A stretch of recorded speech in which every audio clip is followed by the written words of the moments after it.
Live from downtown Detroit, Local 4 News at 6 starts now. Thousands are still without power after this week's powerful storms. The latest numbers from DTE show over 100,000 customers are still without power at this hour. Thank you for joining us tonight. I'm Pamela Osborne. And I'm Will Jones. Thursday night storms brought 7 tornadoes, 6 of which impacted southeast Michigan. High winds also caused major damage, bringing down trees and power lines all over the region. DTE has been working nonstop to get the power restored. Jacqueline Francis is live in West Bloomfield Township, where residents may be waiting a while before they can get that power back on. Certainly something they don't want to hear tonight, Jacqueline. Hi, Pamela and Will. That's right. DTE crews have been in and out of here all afternoon. If you walk with me, you can see there's still a lot more work to be done. They've actually had to bring in a new power pole to attach the lines to, because you'll look over there, the old power pole that got taken out during the storm. Like so many in southeast Michigan, Brad Rosenberg says it was late Thursday night when the lights went out. Didn't really know exactly why, and then the next morning got up and came outside. The power line to my house had been basically pulled out of the house.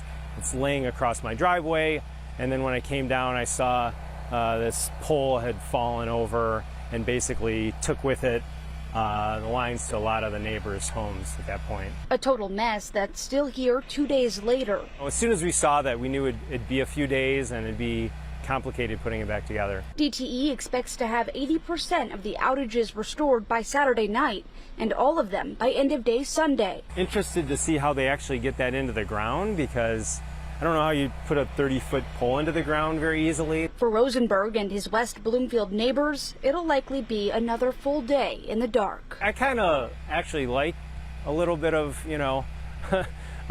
time without, devices, computers, things like that. The only thing is, like all the food, you just bought some food, so we're trying to get that into some neighbors' fridges and things like that. Just one day before the storm hit, the Rosenberg family welcomed in a foreign exchange student from France.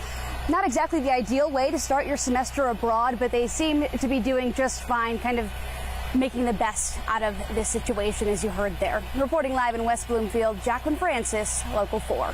That's all you can do. Thank you, Jacqueline. And a reminder for you now, a health advisory is still out in Wayne County. Officials are asking people to stay away from the River Rouge, the Huron River, and the Detroit River. Flooding caused local public works departments to discharge some wastewater into those waterways.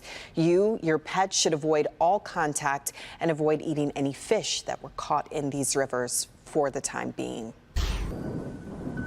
We now look forward to what Mother Nature could be throwing at us next. Hopefully sunshine. And it seems like we do have some calmer and cooler weather in the forecast. Ron joins us now to tell us more about that. Much calmer weather. We had, of course, 7 tornadoes statewide, as we just heard, 6 of them impacting southeast Michigan, 4 of them impacting Wayne County.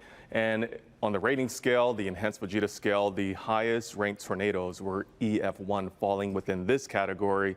Many of them with winds of 90 miles per hour at least, some of them over 100 miles per hour with peak winds. So certainly some wicked weather that we just went through. And of course, people will be happy to have their power restored, those who have not yet had it restored. In Livingston County, we still have a flood warning that is impacting us, as well as in Macomb County. We are still seeing some flooding as well with those elevated river levels. Looking at a ZachTrack 4D radar, we are done with precipitation for now. But there is a chance of some more in our forecast. That'll be coming up in just a moment. Right now, 77 to Detroit, 71 in Howell, 70 in Pontiac, 75 in Adrian. How about the rest of this evening? Well, with some of us right around 75, we're going to see those temperatures dropping off to around 68 degrees around 8 p.m. As we get lower into the evening or later into the evening hours, we'll start to see those temperatures getting closer to around 60 degrees. And I'll tell you just how cool we get tonight, because it'll be quite a bit cooler, but refreshing as well. All right, thank you, Ron. New tonight, the Detroit Federation of Teachers has officially ratified their contract with Detroit Public Schools Community District. Here are some of the highlights of that one-year deal. It includes the largest salary percentage increase since 1989 and also a longevity payment of $4,500 to members who have been with the district for 15 or more years. The contract passed with a large margin of support. We'll have more on what's included in the new contract on clickondetroit.com. Also new tonight, the National Transportation Safety Board released its preliminary findings into the accident at the Thunder over Michigan Air Show earlier this month. Investigators say the pilot of the jet was not ready to eject and was attempting to solve the issue when his co-pilot ejected both of them after reported engine failure. The jet then crashed within feet of an apartment complex. We're digging through that report for you right now, and we'll have a complete breakdown tonight on Local 4 News at 11. State police are looking into two wrong-way crashes on I-75. Both were deadly. The first one happened on southbound I-75 and Clark Avenue in Detroit just before 2:30 this morning.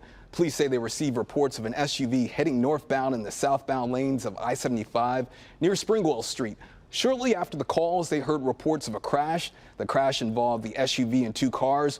One of the drivers of the cars was killed. The two other drivers were taken to the hospital with serious injuries. The second wrong-way crash happened on southbound I-75 near Schaefer Highway around 4:30 this morning. Police say a 26-year-old Detroit woman was driving a Mitsubishi the wrong way when she crashed into a Ford Fusion, killing a 39-year-old Detroit man. The woman was taken to the hospital with critical injuries.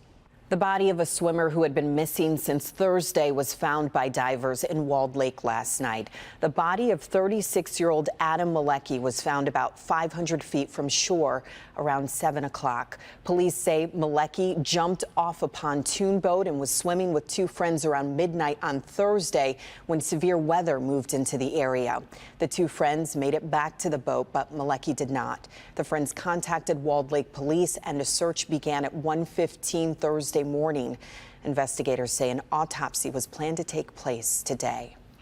Bob Barker, the former longtime host of the game show The Price is Right, has died. Barker served as the host on the classic game show for 35 years before passing the mic to comedian Drew Carey in 2007. During his career, he was honored with 19 Daytime Emmys and a Lifetime Achievement Award. He was also inducted into the Television Academy's Hall of Fame in 2004. Barker was well known for advocating for animal welfare issues. He was 99 years old.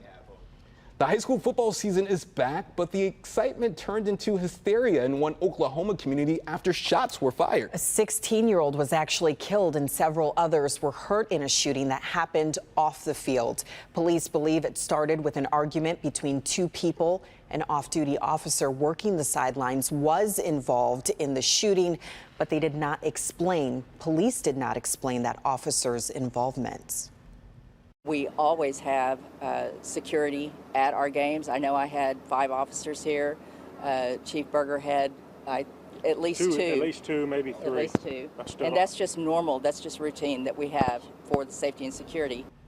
There are no suspects in custody at this time. Still ahead, we highlight a parade that is looking to stay true to the community it loves. A look at this year's Mac Alive celebration.